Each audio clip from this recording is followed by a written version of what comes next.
Early voting is underway, so make sure you mail in your ballot, and you have to do it quickly and in person. But on November 8th, get there. We're going to do something that has never been done before in this country. Believe me. Ladies and gentlemen, I want to make a major announcement today. I would like to promise and pledge to all of my voters and supporters, and to all of the people of the United States, that I will totally accept the results of this great and historic presidential election if I win.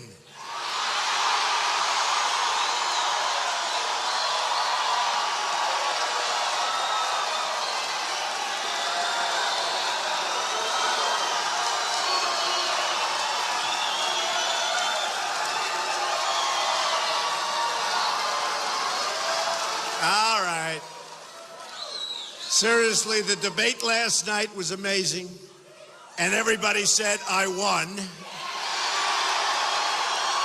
including every single online poll, and some had it at 90 and close to 90%, so that's pretty cool. The question of voter fraud came up during the debate. We want fairness in the election. This is having nothing to do with me, but having to do with the future of our country. We have to have fairness. John Podesta, Hillary Clinton's campaign chairman, was quoted in WikiLeaks as saying, illegal immigrants could vote as long as they have their driver's license.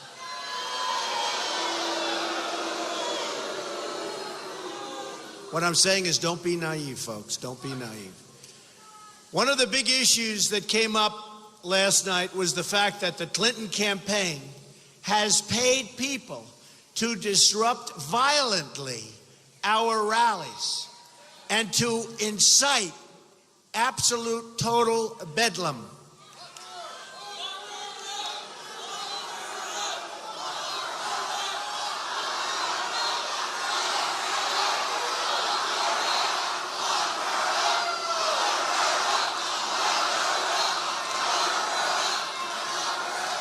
It's so bad, so bad.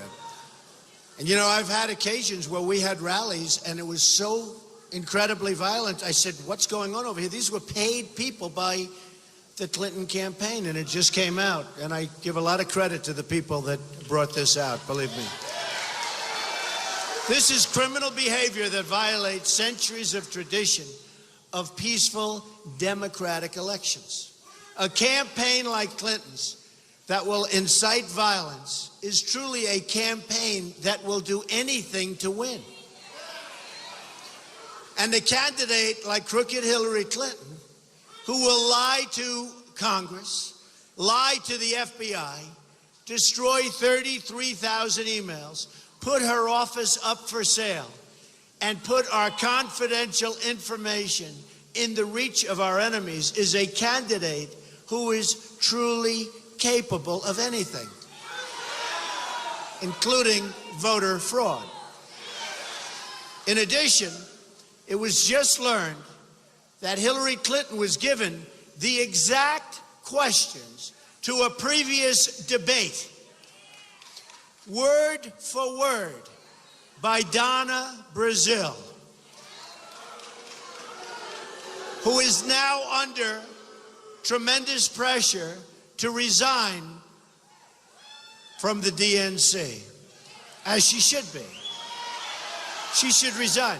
How can a woman do that? That is cheating at the highest level. But I ask you, why shouldn't Hillary Clinton resign from the race? She was given, think of it, she was given these questions. She used these questions, studied the questions, got the perfect answer for the questions, and never said that she did something that was totally wrong and inappropriate.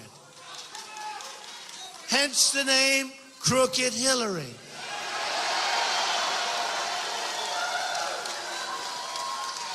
Years ago, there was a show called The $64,000 Question. A contestant got the questions in advance, and his life was ruined. They found out about it. Remember? Anybody remember his name? Come on. Van Doren. Very good. You look younger than that. Charles Van Doren. Charles Van Doren was his name. He got the questions, and his life was ruined. But Hillary Clinton got the question. Think of it. Forget Donna Brazile. She should resign. She looked like such a fool last night on television, trying to say, well, she didn't know what was going on. She had no idea. She said, get me out of here. She got the questions. She got the questions. She gave them to Hillary Clinton. Hillary Clinton didn't say, I'd like to announce that a mistake was made and I can't take these questions. I mean, look, how many questions are there, right? Can you imagine if I got the questions? They would call for the reestablishment of the electric chair. Do you agree with it? Right? She got the questions and she didn't report it. She went out there knowing the questions. She didn't report it. That is very dishonest. She's a very dishonest person. This is even bigger because we are going for the presidency of the United States. So this is very important. Hillary Clinton is the most corrupt and dishonest person ever to seek the office of the presidency. So it's in that context that I was asked a question about whether I would agree in advance to concede the results on election night if for some reason we should lose, which we're not going to lose. And that was sort of an unprecedented question.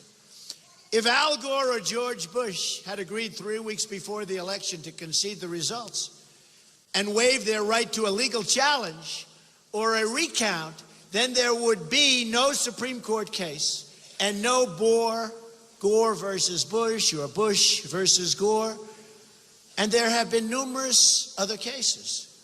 In effect, I'm being asked to waive centuries of legal precedent designed to protect the voters. But listen to this. According to Pew, highly respected, there are 24 million voter registrations in the United States that are either invalid or significantly inaccurate. Okay. I think the people in this room understand it more than our leaders.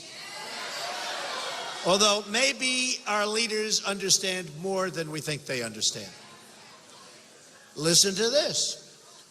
1.8 million people are dead, but they're registered to vote. Some of whom vote even though they're dead, which is really a hard thing to do. But it's easy if fraud is involved, right? So you got 1.8 million people who are dead who are registered to vote, and some of them vote. One was a Republican, and after death became a Democrat. It's true. 2.8 million people are registered in more than one state. So you got 2.8 million people, they can vote in Ohio and someplace else.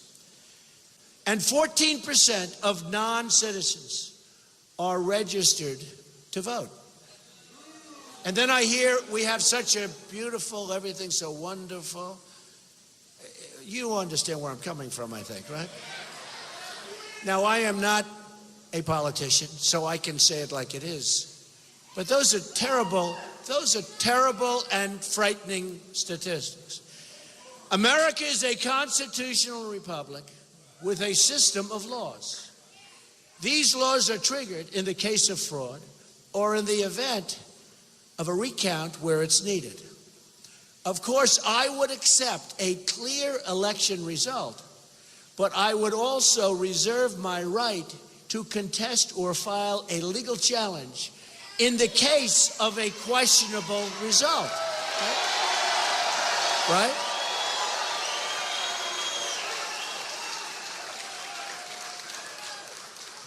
And always I will follow and abide by all of the rules and traditions of all of the many candidates who have come before me. Always. Bottom line, we're going to win. We're going to win. We're going to win so big. We're going to win so big. November 8th, we're going to win. Together, we are going to deliver real change that puts, again, America first. It's going to be America first.